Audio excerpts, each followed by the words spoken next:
السلام عليكم ورحمة الله وبركاته. الحمد لله رب العالمين.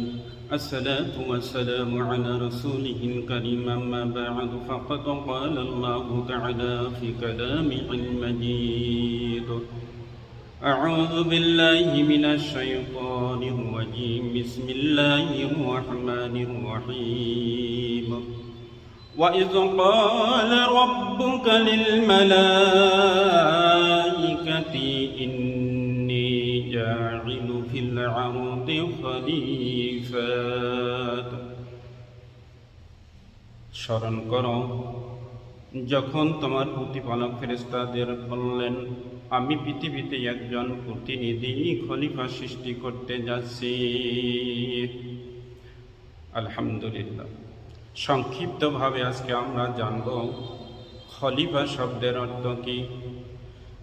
ভাষাগত অর্থে খলিফা মানে উত্তরসূরি বা প্রতিনিধি। কেউ মারা গেলে বা চলে গেলে তার স্থলাভিষিক্ত হওয়াকেই খলিফা বলা হয়।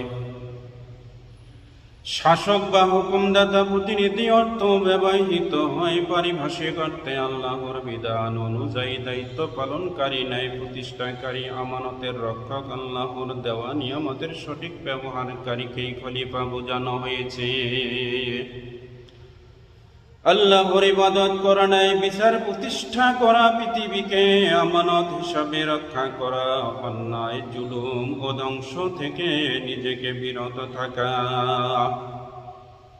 আল্লাহ মানুষকে সম্মানিত করেছেন, খলিফা বানিয়েছেন। আর দুনিয়ার জীবন কেবল ভোগ বিলাস নয়, বরং আল্লাহর হুকুম পালন, ইবাদত এবং ন্যায় প্রতিষ্ঠা করা আমাদের জীবনের উদ্দেশ্য। আল্লাহ তাআলা পবিত্র কোরআনের 38তম সূরা সাদ 26 নম্বর আয়াতে ঘোষণা করেন, হে দাউদ, আমি তোমাকে পৃথিবীতে খলিফা করেছি, সুতরাং মানুষের মাঝে সত্যের সাথে বিচার করো।